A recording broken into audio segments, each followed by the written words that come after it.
반갑습니다. 이원주 세무사입니다. 이번 시간에는 본격적으로 재무회계에 대한 내용을 들어가 보겠습니다. 84페이지입니다. 84페이지에 유동자산과 비유동자산 나오죠. 이거는 본격적인 재무회계의 첫 번째 챕터가 되는 거고요. 유동자산과 비유동자산을 구분할 수 있어야 됩니다. 시험에 잘 나와요. 그리고 우리가 앞에 나온 챕터에서 이미 유동자산과 비유동자산, 무슨 유동성 배열법 이런 거 보면서 한 번씩 그냥 스쳐 지나가듯이 본 내용이 나와요. 그러니까 그리 어렵지 않습니다. 84페이지하고 85페이지가 유동자산과 비유동자산을 구분하는 그런 내용인데요. 처음부터 천천히 한번 보겠습니다. 84페이지 위에 이런 내용이 나옵니다. 자산 구분. 자산은 크게 유동과 비유동으로 나누고요. 유동자산은 이 두 가지입니다. 당좌자산, 재고자산. 나머지는 다 비유동이에요. 그러니까 유동자산만 암기하시면 나머지 자산은 다 비유동이다 라고 생각하시면 다 맞습니다. 틀림이 없어요. 왜? 그거밖에 없으니까. 그렇죠. 유동자산은 당좌, 재고. 무조건 바로 나와야 됩니다. 유동자산 뭐냐? 당좌, 재고. 유동자산에는 어떤 게 있냐? 당좌, 재고. 당좌자산은 유동자산이냐? 맞다. 당좌자산은 비유동자산이다. 틀렸죠. 바로 나와야 됩니다. 당좌자산, 재고자산. 그러면 유동자산이다. 유동에는 당좌자산, 비유동에는 투자, 유형, 무형, 기타 이렇게 있습니다. 비유동도 쉽습니다. 4개밖에 안 되고 투자, 유형, 무형, 유무니까 쉽죠. 기타 뭐 다른 거 모아놓은 거니까 기타 쉽습니다. 하나도 어렵지 않아요. 투자, 유무기, 투유무기 외우는 사람도 있고 투자, 유무기 암기하는 사람도 있고 그냥 암기 안 하시는 분도 계십니다. 왜? 당자가 2개밖에 없으니까. 유동이 2개밖에 없으니까 당좌, 재고. 근데 유동성 배열법에 의해서 배열하면 딱 이 순서대로 배열합니다. 당좌, 재고를 먼저 쓰고 그 다음에 투유무기 이 순서로 유동성 배열법으로 배열을 해요. 그러니까 순서대로 암기하시려면 순서대로 암기하시는 게 좋아요. 유동성 배열법은 좀 이따가 또 볼 거고요. 일단 넘어가겠습니다. 지금 중요한 거는 유동자산에 2가지가 있다는 게 중요합니다. 당좌, 재고. 넘어갑니다. 페이지 중간쯤에 이런 말이 나오죠. 굉장히 중요한 이야기입니다. 별이 2개나 되네요. 별이 2개. 뭐 좋다. 우리 책에는 별이 하나짜리 있고 2개짜리 있고 3개짜리 있습니다. 하나짜리도 중요하고 2개짜리도 중요하면 2개, 3개인 거는 무조건 다 알고 계셔야 됩니다. 별이 2개짜리네요. 다음과 같은 자산은 유동자산으로 분류한다. 기억, 니은, 디귿, 리얼 있습니다. 처음에 기억번은 사용에 제한이 없는 현금 및 현금성 자산. 그냥 현금이라고 생각하시면 됩니다. 현금이나 예금 같은 거, 그런 거는 당연히 뭐 유동성이 크죠. 현금은 유동성 그 자체라고들 말을 합니다. 유동성이 크다. 현금이랑 바로바로 바꿀 수 있다. 당연히 당좌자산, 유동자산입니다. 니은번 정상영업주기라는 말이 나와요. 정상영업주기 내에 실현될 것으로 예상되거나 판매 소비 목적으로 보유하는 자산. 실현될 것으로 예상되는 판매 목적, 소비 목적으로 보유한다. 그러면 유동자산이다. 판매 목적이라면 재고자산이죠. 재고자산. 유동자산에는 2가지가 있다. 당좌, 재고. 소비 목적으로 보유한다. 무조건 그냥 쓸 거다. 사용할 거다. 그런 목적인 거죠. 그 다음에 단기 매매 목적으로 보유하는 자산. 역시 뭐 재고자산 같은 것도 해당이 되고, 또 단기 매매 증권, 이런 거 해당이 되겠죠. 그 다음에 기억, 니은, 디귿 외에 보유기간 종료일부터 1년 이내에 실현될 것으로 예상되는 자산. 실현이란 말이 뭔 말이냐고 자꾸 물어보시는 분들 계십니다. 단어가 좀 어렵긴 한데, 실현된다는 말은 현금으로 현금이 현금화 된다는 이야기입니다. 현금화. 재고자산, 상품 팔아야 되는 상품이 있으면 팔릴 거니까 바로 팔 거니까 매장에 내놓은 거죠. 진열해 놓은 거죠. 그러니까 보통은 뭐 상품 같은 거는 1년 안에 다 팔릴 거라고 가정을 합니다. 그래서 재고자산이 유동자산에 들어가 있는 거죠. 그러니까 기억, 니은, 디귿 다 보면 그냥 사용이 제한이 없는 그냥 현금 그 자체고, 정상영업주기 사가지고 팔아서 대금을 회수할 때까지의 주기를 말합니다. 그 정상적인 영업주기를 말하는 거고, 판매 소비 목적, 그 다음에 단기 매매, 거의 정상영업 주기 내 또는 1년 이내에 현금화될 것, 이런 것들을 말해요. 그러니까 기억, 니은, 디귿, 리얼을 그냥 암기하려고 덤비면 암기가 잘 안 돼요. 자주 보시라는 겁니다. 계속 강조드리는데 반복해서 보시라는 겁니다. 암기하려고 막 덤벼들어서 막 연습장에 적고 막 암기하지 마시고, 머릿속으로 생각하면서 현금성 자산, 그 다음에 정상영업 주기, 그 다음에 단기 매매 목적, 그 다음에 뭐 1년 이내 이런 식으로 한번 보고 머릿속으로 되뇌이고, 그 다음에 뭐 그다음 넘어가고, 1시간 뒤에 또 보고, 자기 전에 또 보고, 내일 또 보고, 계속 반복해서 보시면 머릿속에 잘 들어가고, 그러고 나서 암기하더라도 그 이후에 암기하시면 훨씬 더 잘 외워집니다. 그러니까 지금 처음 보시는 상황에서는 자꾸 반복해서 보시는 겁니다. 기억 연디 권리열 외의 모든 자산은 비유동자산이다. 그래서 비유동자산은 따로 개념이 없어요. 유동이 아니면 비유동인 겁니다. 유동은 이렇게 개념도 있고 분류 기준이 있는데, 비유동은 분류 기준 자체가 없어요. 그냥 유동이 아니면 비유동이다. 그렇게 보시면 되고요. 동그라미에서 3번 유동자산의 판단, 기억 니은이 있는데요. 앞에 나왔던 기억 연디글 리얼을 조금 문장으로 뭐 섞어 놓았다, 그런 느낌이 들어요. 정상적인 영업주기라는 말이 나옵니다. 중요한 말이죠. 사가지고 뭔가 만들든지 뭐 해가지고 팔고 돈을 회수할 때까지의 기간, 정상적인 영업주기. 내 판매되거나 사용되는 재고자산과 회수되는 매출채권 등은 보유기간 종료일부터 1년 기준이다. 1년 이내 실현되지 않더라도 무조건 유동자산입니다.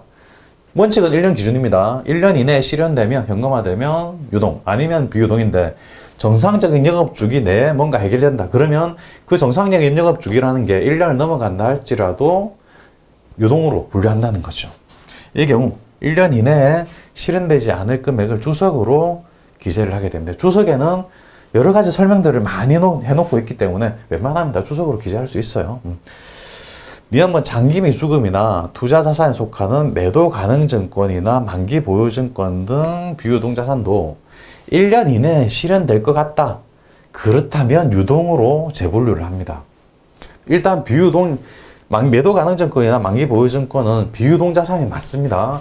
원칙 비유동자산인데 1년 이내에 돈으로 현금이랑 바꿀 계획이 있다. 팔 거다. 그렇다면 그 순간에 유동자산으로 분류를 한다는 이야기입니다. 그래서 폭넓게, 유동자산은 폭넓게 해석이 됩니다. 원칙은 1년, 그리고 정상영업주기, 비유동이라 할지라도 1년 이내에 팔 거다. 그렇다면 유동으로 분류한다. 그런 이야기 이해되시죠?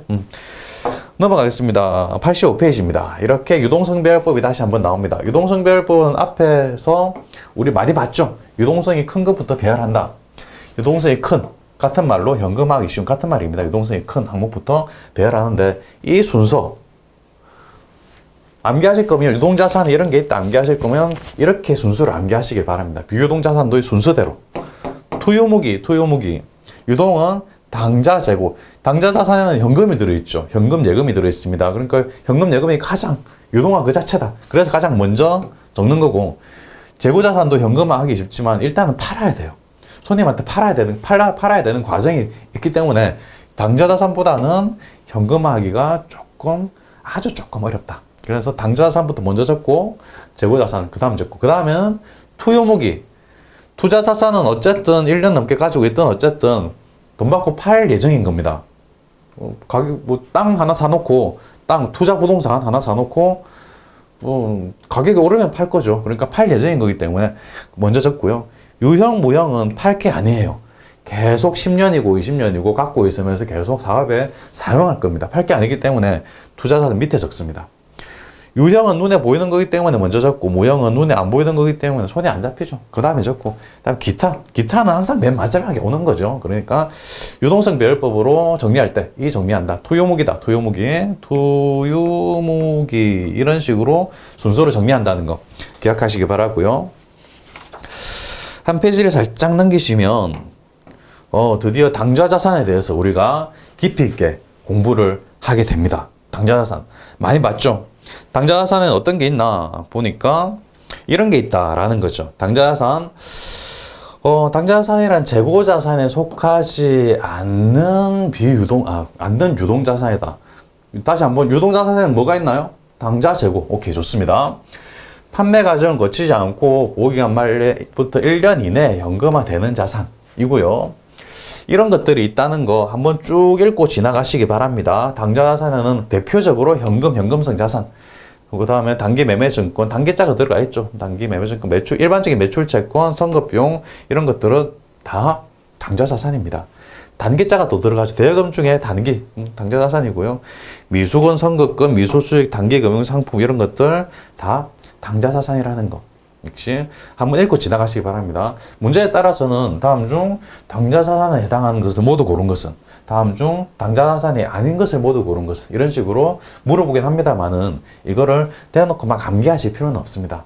공부를 쭉 해나가다 보면 역시 반복해서 자주 하다 보면 저절로 머릿속에 들어와 있고, 저절로 머릿속에 들어와 있지 않더라도 나중에 암기하신다면 훨씬 더 효율적으로 암기하실 수 있습니다.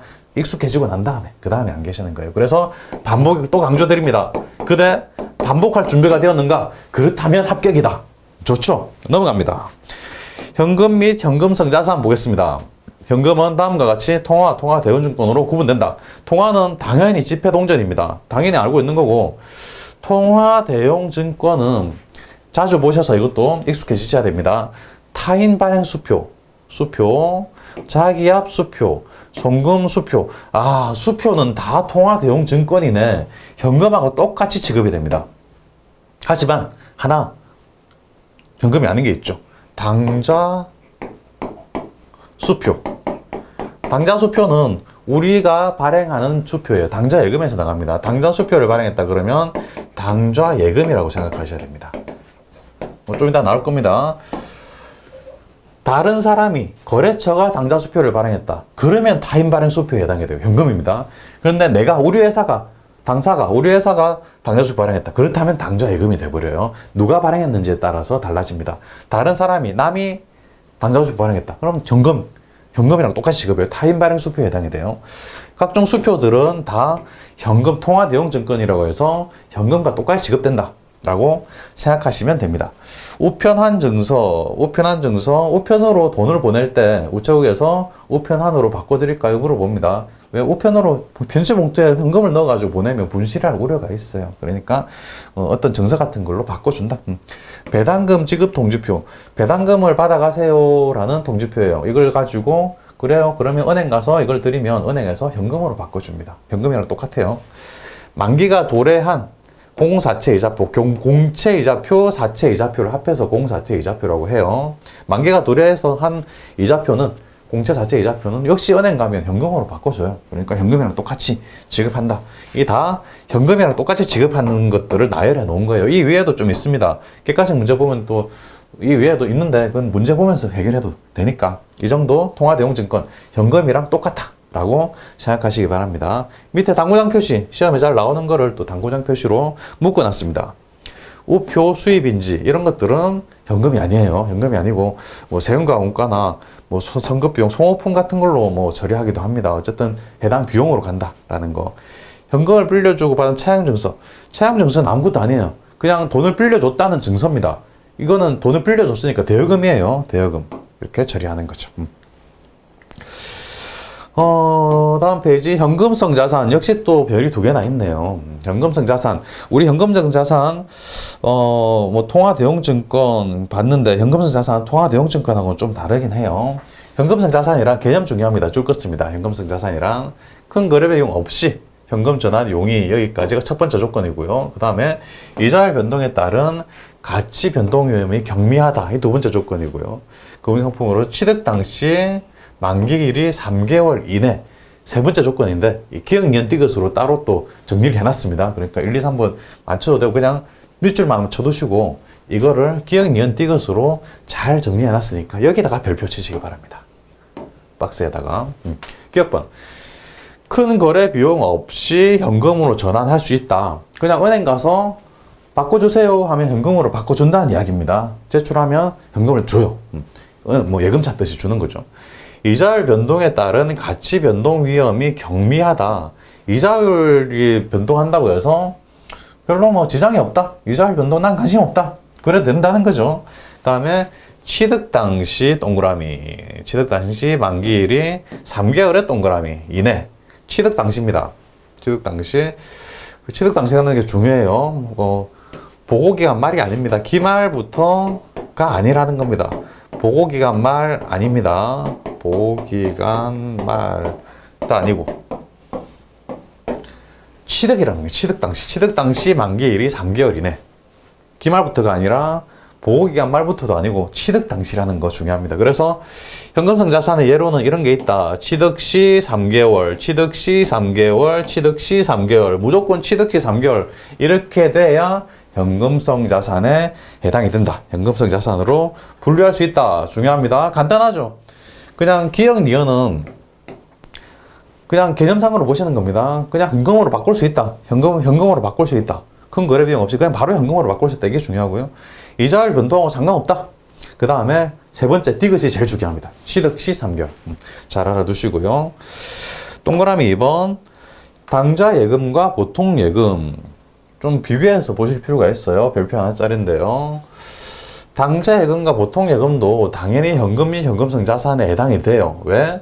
은행 가서 돈 주세요 하면 돈으로 바로 주니까 이것도 현금 자산에 해당이 됩니다. 근데 좀 차이가 있어요. 당좌예금은 밑줄 칩니다. 당좌예금은 당좌수표 또는 어음을 발행하여 당좌수표 또는 소지인이 인출할 수 있는 예금이에요. 수표를 발행할 수 있다라고 간단하게 하시면 됩니다. 수표 발행 가능. 당좌예금은 수표 발행 가능.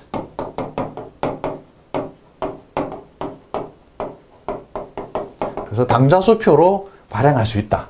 그게 당좌예금이라는 거죠. 또 마이너스 예금인 경우도 있어요. 당좌예금 잔액이 마이너스가 되는 것을 당좌차월이라고 한다는 거. 당좌차월이라는 용어 잘 기억하시기 바랍니다. 그래서 또 제가 기억 니은 디귿으로 잘 정리를 해놨습니다. 정리. 뭐 좋죠. 정리하는 거 좋죠. 당좌수표를 발행하여 뭔가 구매한다. 그렇다면 당좌수표를 발행했다. 그러면 당좌예금을 분기할 때 당좌예금을 대변에 써서 당좌예금을 감수했다라고 표시를 해줍니다. 우리 문제에서 많이 볼 겁니다. 당좌수표 발행했다. 그러면 당좌예금이다. 당좌예금을 잔액을 초과해서 당좌수표를 발행하면 원칙은 이럴 수가 없습니다.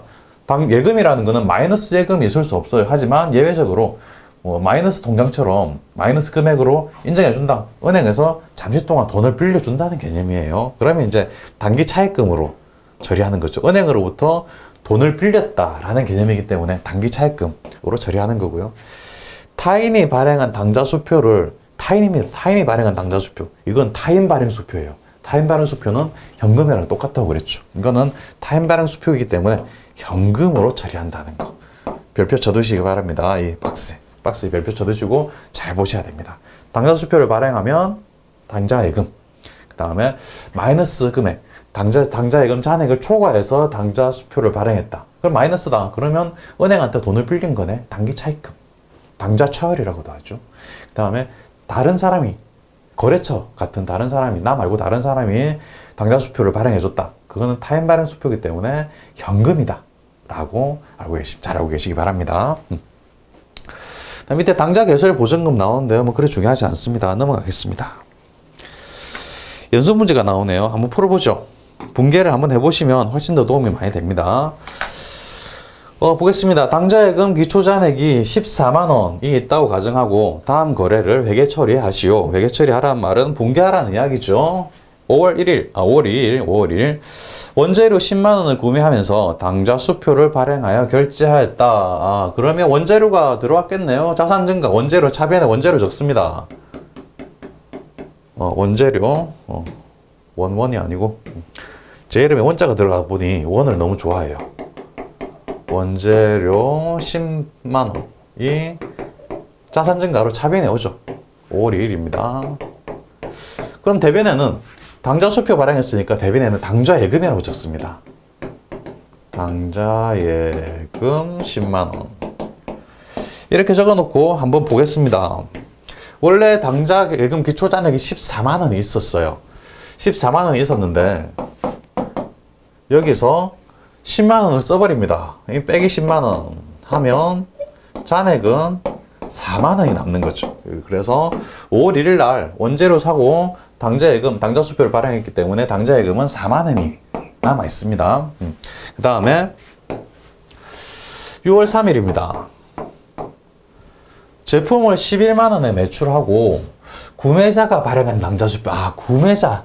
내가 발행한 게 아니고 다른 사람이 발행했어요. 타인 발행 수표라는 거죠. 현금이죠. 현금이 들어왔다는 겁니다. 수치. 그래서 차변에 현금 증가. 현금은 차변으로 들어오죠.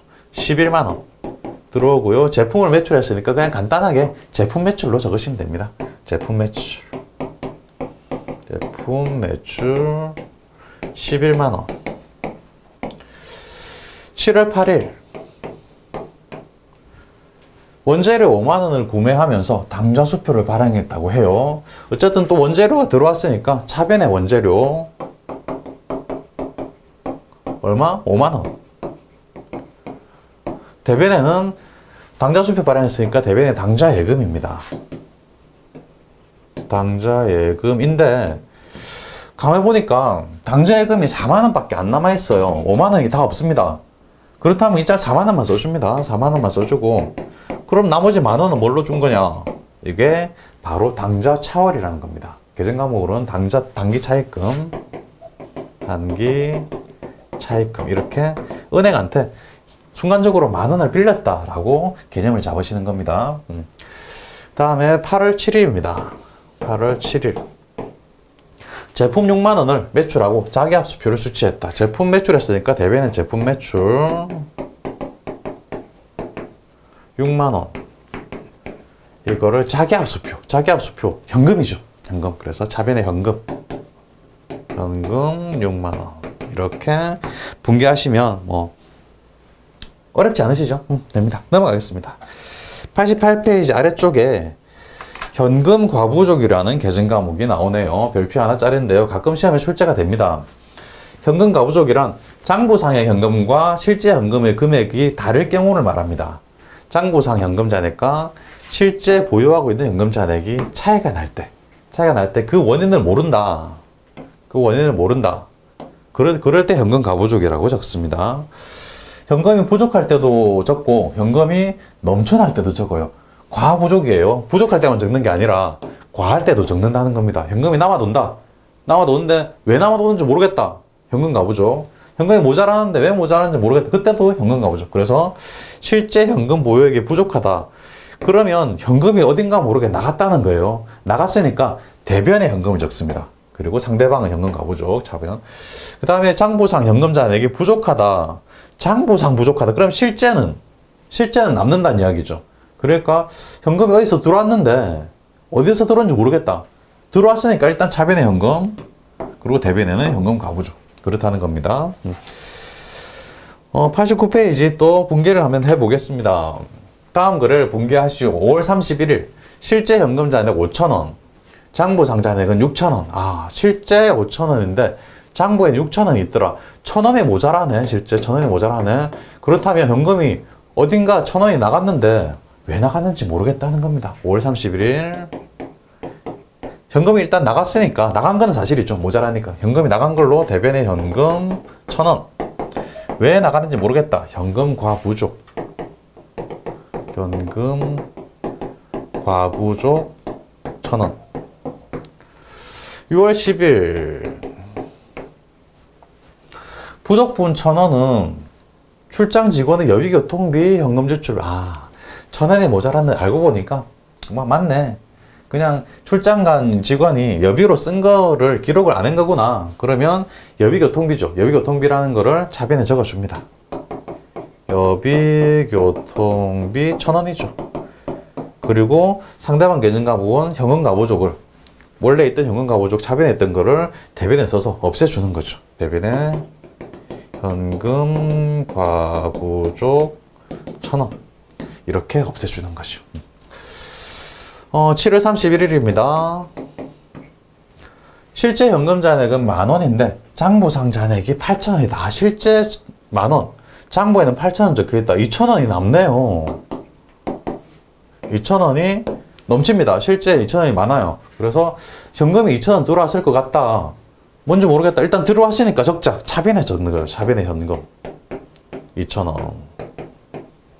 대변에는 현금 과부족 줄여서 현과라고 적겠습니다. 현과 2,000원. 넘쳐나는데 남는데 왜 남는지 모르겠네.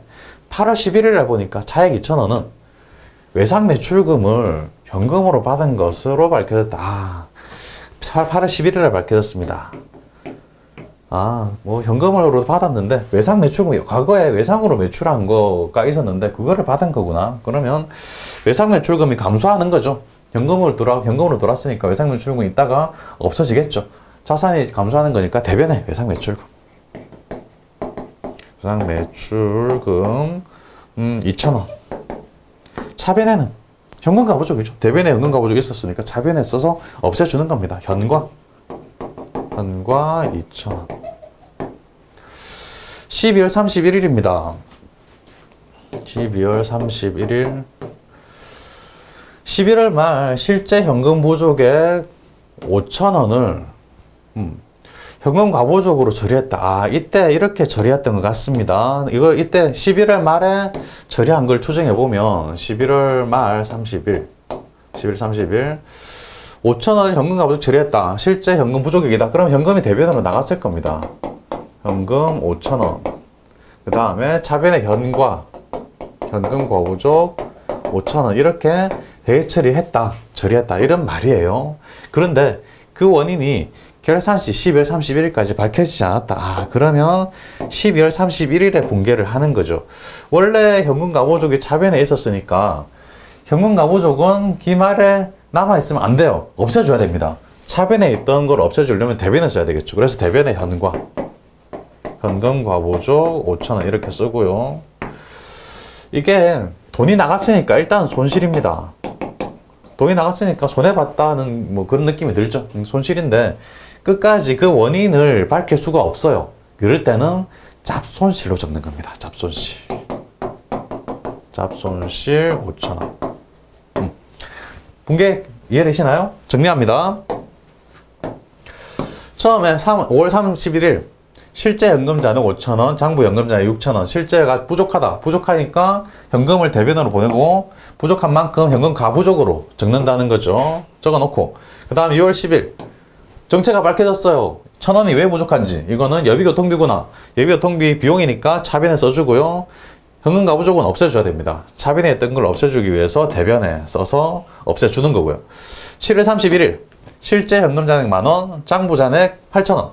그렇다면 2,000원이 남네? 왜 남지? 모르겠다. 그래서 현금이 들어온 거니까 차변에 2,000원 적어주고 그 다음에 넘치는데 현금이 남는데 모르겠다. 현금 가부족 현과 적어주는 거죠. 8월 11일 또 그 정체가 밝혀집니다. 이거 2,000원이 현금 남는 거는 외상 매출금을 받은 거였구나. 그래서 현금 가부족을 없애주는데 대변에 있던 걸 차변에 써서 이렇게 없애주는 거고요. 이게 정체는 외상 매출금을 받은 거다. 오케이. 12월 31일 11월 말 실제 현금 부족의 5,000원을 현금 가부족으로 처리했다. 아, 그럼 이때 이렇게 처리했겠네. 현금 가부족이 모자라니까 현금이 대변으로 나가고 차변에 현금 가부족 이렇게 썼을 텐데 원인이 12월 31일까지 밝혀지지가 않았다. 그러면 손해본 거다. 현금이 나갔으니까 뭔가 손해봤겠지. 이거를 끝까지 모르겠다. 그러면 잡손실. 그리고 차변에 있던 현금 가부족을 대변에 써서 없애준다. 정리되시죠? 오케이. 넘어가겠습니다. 90페이지 단기 투자 자산입니다. 뭐 전혀 복잡할 거 없습니다. 단기 투자 자산 천천히 보겠습니다. 단기 투자 자산 보시면 뭐 이런 것들이 있다. 단기 금융상품, 단기 대여금, 단기 매매증권, 매도 가능증권과 만기증권 중에서 유동자산으로 분리되는 것 이런 걸 포함하는 건데 한번 줄 거 놓으시고 읽고 넘어가시기 바랍니다. 동그란 1번으로 바로 가겠습니다. 단기 금융상품입니다. 단기 금융상품이란 개념은 뭐 출제셔야 됩니다. 단기 금융상품이란 정기예금, 정기적금 등 은행의 금융상품 중 줄 것입니다. 만기가 결산일부터 1년의 동그라미 1년 이내 도래하는 금융상품으로서 현금성 자산이 아닌 것을 말한다가 중요합니다. 1년 이내인데 현금성 자산이 아닌 것. 현금성 자산은 뭔가요? 기억이 잘 안 나실 텐데 우리 금방 본 겁니다. 취득일부터 3개월 이내. 여기 있습니다. 주의니까 주의해서 봐야 되겠죠. 별표 쳐두시고요. 현금성 자산은 취득일부터 3개월 이내. 금융상품의 장단기 구분은 결산일부터 1년 기준. 결산일의 동그라미입니다. 장기와 단기는 우리가 알고 있습니다. 장기는 1년 넘는 거, 단기는 1년 이내. 그런데 이게 언제부터인지를 잘 헷갈려요. 결산일부터라는 겁니다. 이해되시죠? 오케이, 좋습니다. 현금성 자산은 취득일부터. 이해되시죠? 그래서 단기 금융상품은 1년 이내 건데, 그 중에 취득 시 3개월 이내라면 그건 단기 금융상품이 아니고 현금성 자산이다라고 구분을 하는 겁니다. 그래서 취득 시 3개월 이내면 현금성 자산. 만기결산일부터 1년 이내면 단기 금융상품. 1년 넘어가면 장기 금융상품.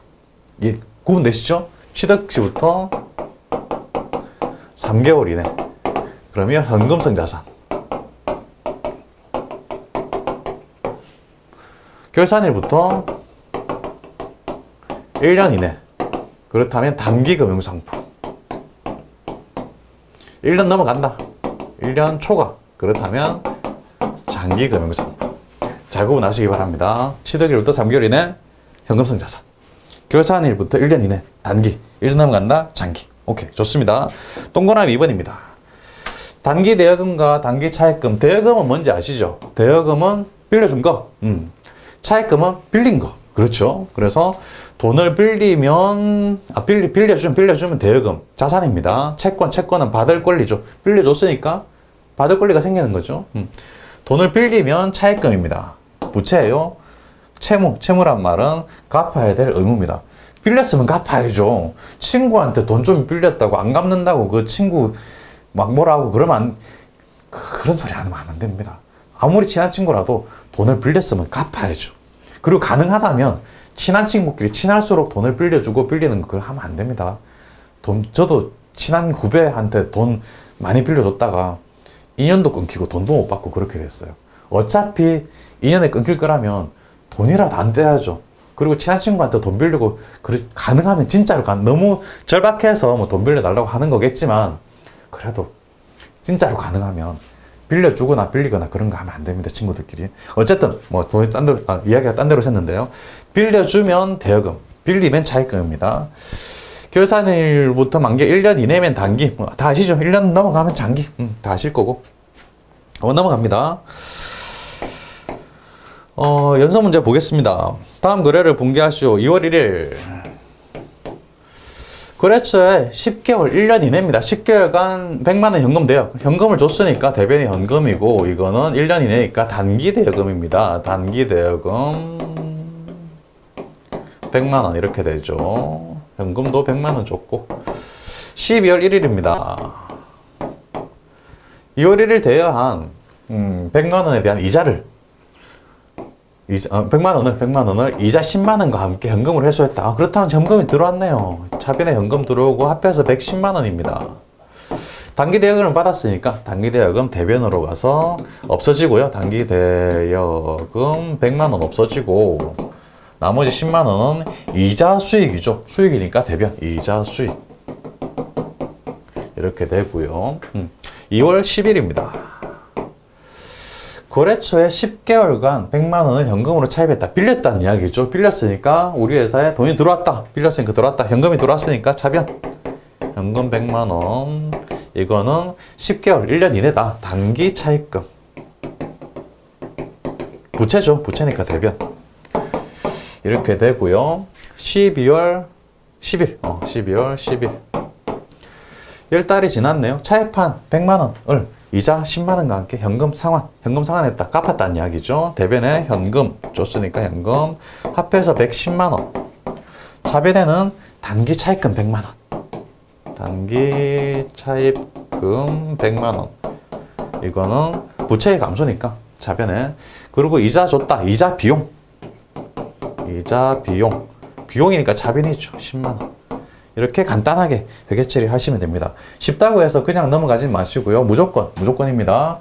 무조건 연습장에 손으로 써보셔야 됩니다. 단기 매매증권으로 가겠습니다. 단기 매매증권. 유가증권은 주식 및 채권을 말하는데 기업이 유가증권을 취득하면 다음과 같이 분류한다. 위에 3개만 보시면 됩니다. 단기 매매증권은 단기 매매 차익 목적. 주식하고 채권 다 해당이 됩니다. 당좌자산이고요.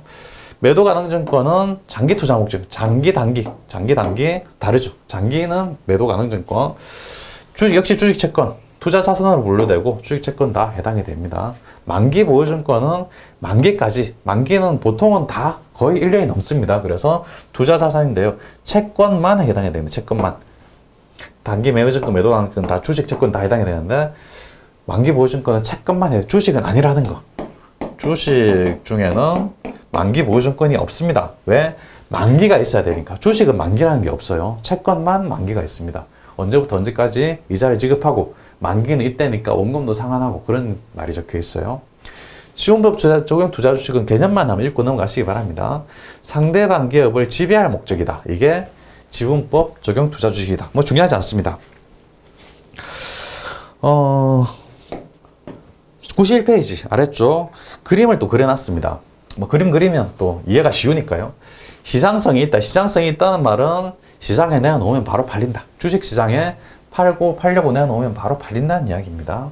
단기 자금 운용 목적이다. 그렇다면 단기 매매 증권. 오케이, 단기 매매 증권. 그렇지 않다. 그렇다면 채권이고 채권에 해당하고 만기까지 보유할 의도와 능력이 있다. 그렇다면 만기 보유 증권. 만기자가 들어가죠. 만기 보유 증권. 채권일 때. 그렇지 않다. 그럼 매도 가능 증권입니다. 매도 가능 증권은 이것도 아니고 저것도 아니다. 만기 보유 증권도 아니고 또 뭐 단기 매매 증권도 아니다. 그러면 결과적으로는 그냥 이것도 아니고 저것도 아닐 때는 매도 가능 증권이다 라고 판단하는 겁니다. 그런데 매도 가능 증권하고 만기 보유 증권은 원칙적으로 투자 자산입니다. 1년 넘어가는 거기 때문에 장기가 들어가죠. 장기가 매도 가능 증권 장기 목적이고 만기는 원래 1년이 넘어가고 그래서 투자 자산인데 이것도 만기가 1년 이내에 도래하면 유동자산으로 분류를 해요. 1년 이내면 유동자산. 그리고 단기 매매증권으로 분류하기 위해서는 시장성이 있어야 한다.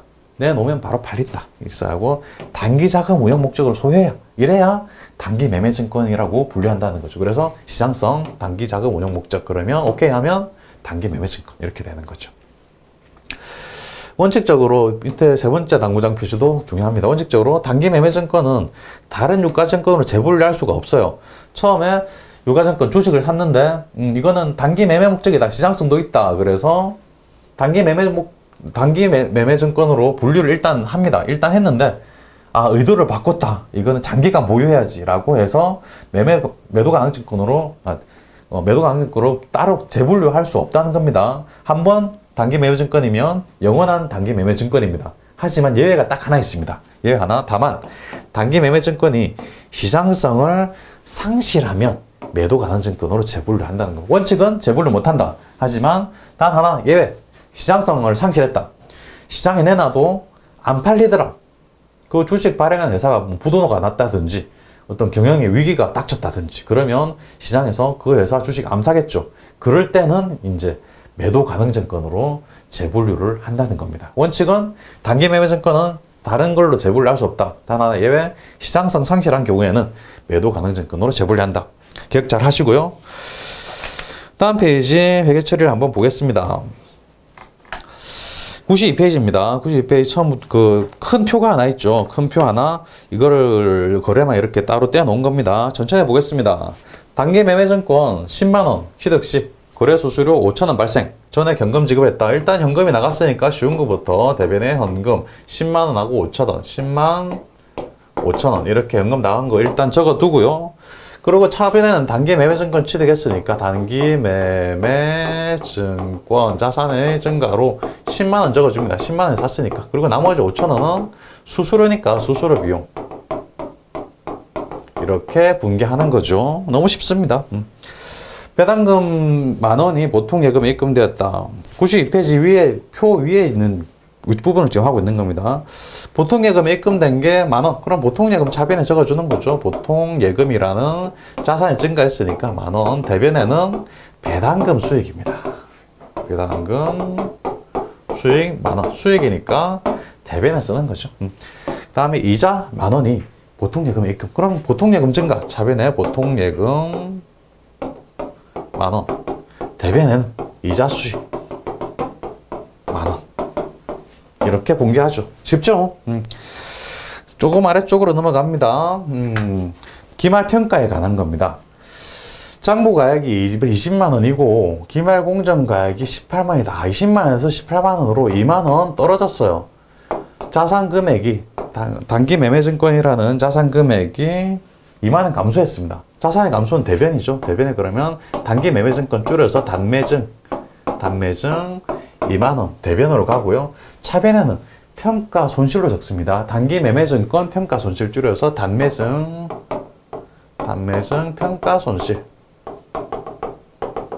2만 원. 이렇게 분개하는 거죠.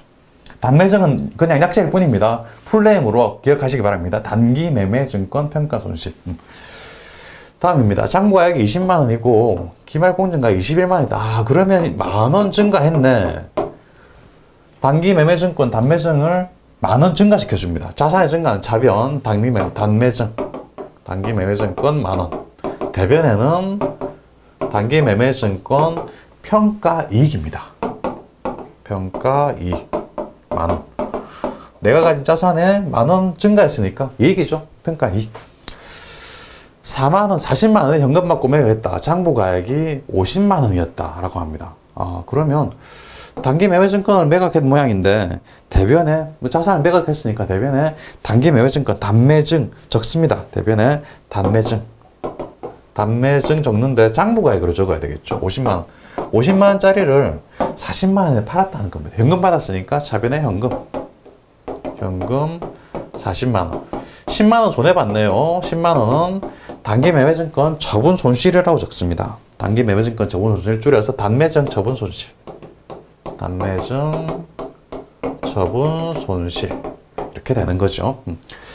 마지막입니다. 40만 원에 현금 받고 매각했는데 장부가액이 35만 원짜리였다. 그러면 대변에 단기 매매증권, 단매증이 대변으로 나가는데 이게 35만 원짜리라고 합니다. 그런데 현금을 40만 원 받았네요. 차변에 현금 40만 원. 5만 원 더 받았네요. 5만 원은 처분 이익입니다. 단기 매매증권 처분 이익, 단매증 처분 이익. 이렇게 분개할 수 있죠. 제가 분개하는 걸 눈으로 계속 보셨죠? 화면 보셨으면 이해가 되시죠? 비싸게 팔면 처분 이익, 싸게 팔면 처분 손실. 평가, 조금 평가 높아지면 평가 이익, 가격이 떨어지면 평가 손실. 이런 식으로 분개하는 거 직접 손으로 다 해보셔야 됩니다. 손으로 연습장에 써보시고 책에 92페이지에 있는 내용 쭉 읽어보시면서 써보시면 훨씬 더 잘 깊이 있게 이해가 되실 겁니다. 93페이지로 넘어가겠습니다. 금방 우리가 분개한 거 연습해보는 겁니다. 천천히 보겠습니다. 11월 10일 주원주, 제 이름이 원주예요. 그래서 주원주예요. 주원주의 주식 100주를 주당 5,000원에 단기 투자 목적으로 현금 매입. 100주 5,000원이면 50만 원이죠. 50만 원 주고 산 건데 현금으로 매입했고요. 수수료 만 원을 현금 지출했다. 그렇다면 50만 원 현금, 만 원 현금, 51만 원을 지출한 거죠. 그래서 대변에 현금 지출했으니까 현금 51만 원 지출했다. 라고 적어주는 거고요. 차변에는 단기 투자 목적이니까 단기 매매증권, 단기 매매증권 50만 원 하고요. 만 원은 수수료 비용이죠. 수수료 지급했으니까 수수료 비용. 12월 31일입니다. 2000X1년 12월 31일.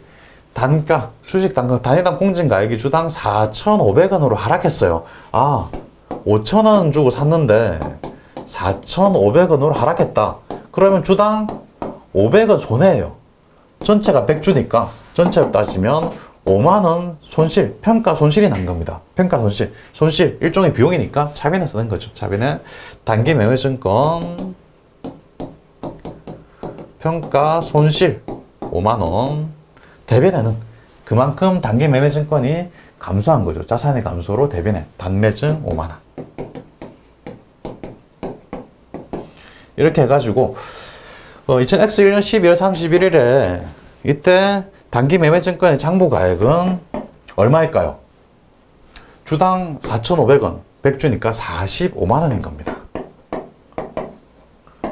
왜?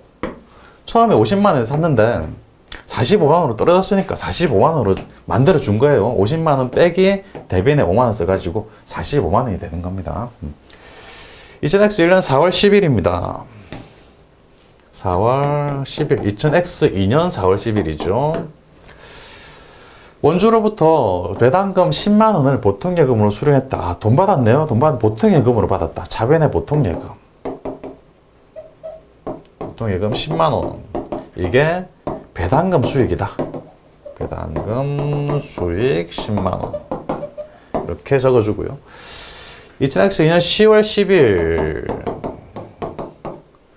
원주의 주식 50주를 100주 중에 50주입니다. 50주를 주당 5,300원에 매각하고 현금 수령했다. 그럼 현금 얼마 받은 건가요? 자비는 현금 써주는데요. 50주 곱하기 5,300원 하면 50주 곱하기 5,300원 하면 26만 5천원이 됩니다. 현금 26만 5천원을 받았죠. 그런데 이 50주는 작년 말의 기준 보니까 4,500원짜리였어요. 4,500원 곱하기 50주 하면 얼마인가요? 4,500원 곱하기 50주 하면 22만 5천원입니다. 그래서 대변에 단기 매매 증권이 얼마가 나가냐면 22만 5천원이 나가는 거예요. 작년 말 평가의 기준입니다. 이렇게 계산이 된 겁니다. 이거는 50주를 팔았으니까 50주 곱하기 작년 말 4,500원 4,500원 해가지고 22만 5천원이 계산이 된 거예요. 그렇다면 22만 5천원짜리를 비싸게 팔았네요. 26만 5천원에 팔았습니다. 4만원 차이 나죠? 4만원 처분 이익이 생깁니다. 4만원 단매증 처분 이익. 이렇게 차변과 대변 합계를 맞춰주는 거고요. 그 다음에 2000X2년 12월 31일 매년 말 연말에는 평가를 하겠죠. 주당 5,600원으로 상승했습니다. 그러면 작년 말에 보니까 4,500원이었어요. 올랐구나. 4,500원에서 5,600원이 됐다. 얼마가 올랐나요? 5,600원 빼기 4,500원 하면 1,100원이 올랐어요. 1,100원. 올랐으니까 단기 매매증권 평가 이익이 되겠죠. 단기 매매증권 평가 이익이고 차변에는 단기 매매증권 가액 증가시켜주고요. 단기 매매증권 1,100원이 올랐으니까 1,100원 곱하기 몇 주 남았나요? 50주 남았죠. 100주에서 50주 팔았으니까 50주. 1,100원 곱하기 50주 하면 5만 5천원이 오른 겁니다. 그래서 단기 매매증권 가액을 5만 5천원 차변에 써서 증가시켜주고요. 이거는 단기 매매증권 평가이익 단매증 평가이익 5만 5천원 이렇게 분개를 한다는 거죠. 천천히 보고 이해되시죠? 이해되실 겁니다. 만약에 이해 안 된다. 그렇다면 내가 너무 비정상이 아니냐, 이해력이 떨어지는 거 아니냐? 절대 아닙니다. 처음 보고 이해 안 될 수 있습니다. 반드시 복습하실 때 일단 한번 보셨으니까 어떤 식으로 흘러간다는 거는 대충은 머릿속에 있습니다. 이해가 안 된다 할지라도. 그러니까 복습하실 때 책을 다 보시고 92페이지, 93페이지 쭉 보시면서 연습장에 반드시 써보셔야 됩니다. 쓰는 과정에서 이해가 돼요. 한번 해보시기 바랍니다. 여기까지 중요한 내용입니다. 반드시 아셔야 되고요. 바로 밑에 보니까 자산 취득 시 부대 비용 처리 나옵니다. 이것도 중요한 내용입니다. 별표 3개나 됩니다. 일반 원칙은 수수료 비용 같은 거, 우리 단기 매매증권 취득할 때 수수료 비용을 따로 썼었죠. 자산 취득 시 일단 모든 부대 비용은 다 해당 자산의 취득 원가에 산입 포함시킨다는 이야기입니다. 그래서 건물 100만 원짜리 취득할 때 수수료 만원 지급했으면 이 건물은 100만 원짜리가 아니라 101만 원짜리가 되는 거예요. 그래서 자변에 건물 101만 원, 대변에 현금 지급했으면 현금 이렇게 되는데 예외 단 하나. 단기 매매증권만 예외다. 단기 매매증권은 취득가액을 포함시키지 않고 수수료 비용으로 따로 적는다는 거. 이건 무조건 알고 계셔야 됩니다. 단기 매매증권 100만 원짜리 취득하는데 수수료 만원 들었다. 현금 101만 원 나간 거죠. 그런데 자변에는 단기 매매증권 100만 원만 적고 만 원은 수수료 비용으로 따로 적어야 된다. 계속 나올 겁니다. 이 말은 중요하니까 여기서 한번 나왔고 뒤에 뭐 재고자산이니 뭐 유형자산이 나올 때마다 나올 거예요. 뭐 지금 당장 그러니까 뭐 머릿속에 넣으면 좋겠죠. 하지만 머릿속에 없다 하더라도 자꾸 말할 거니까 저절로 머릿속에 들어와 있을 겁니다. 마음 편하게 생각하시고요. 이번 시간은 여기까지 하는데요. 잠깐 정리하겠습니다. 처음에 나왔던 게 유동과 비유동을 구분했었죠. 유동과 비유동. 유동자산에는 당좌자산과 재고자산이 있고요. 유동자산은 1년 기준 또는 정상영업 주기 기준. 잘 기억하셔야 되고요. 그 다음에 유동성 별법. 처음에 유동자산에는 당좌, 재고 먼저 적고 그 다음에 투유무기, 투자, 유형, 무형, 기타 이렇게 적는다는 거. 그리고 당좌자산에는 처음에 현금 및 현금성 자산이 있었습니다. 현금성 자산, 현금에는 뭐 통화, 그 다음에 통화 대용 증권, 뭐 타임 발행 수표, 송금 수표, 자기업 수표, 우편 한증서, 배당금 지급 통지표, 뭐 만기가 도래한 공사채 이자 이런 거 있었다는 거 기억나시죠? 안 나신다고요? 복습할 때 기억나실 겁니다. 그 다음에 현금성 자산은 중요한 게 취득 시 만기가 3개월 이내라는 거 중요했고요. 그 다음에 당좌수표를 발행할 때는 당좌예금이라고 회계 처리하고, 당좌수표는 마이너스가 되는 경우도 있다. 그럴 때는 당기차입금, 당좌차월, 다른 사람이 발행한 당좌수표다. 그거는 타인 발행 수표라서 현금과 같다라고 말씀을 드렸죠. 현금 가부족이 있었습니다. 현금이 모자라든 넘치든 어쨌든 현금 가부족으로 적는다. 기말에는 현금 가부족이 나오면 안 되니까 잡이익 또는 잡손실로 적는다는 거. 그 다음에 단기 투자 자산의 단기 금융상품 1년 이내, 장기 금융상품은 1년 넘어간다. 언제부터? 결산일부터 1년. 그럼 현금성 자산은 취득일부터 3개월이었죠. 단기 대여금, 단기 차입금 나왔는데요. 빌려주면 대여금, 빌리면 차입금. 뭐 어렵지 않죠. 그 다음에 단기 매매 증권, 마지막에 한 거 단기 매매 증권, 뭐 평가액도 있고 평가 손실도 있고 처분이익도 있고 처분 손실도 있었고요. 수수료 비용을 따로 적는다는 거, 취득할 때. 천천히 한번 보시고, 전체적으로 조금 그리 만만한 내용은 아니었습니다만 그리 어렵지 않게 또 복습하실 때 접근할 수 있을 겁니다. 이번 시간 고생하셨습니다. 여기까지 하겠습니다. 수고하셨습니다.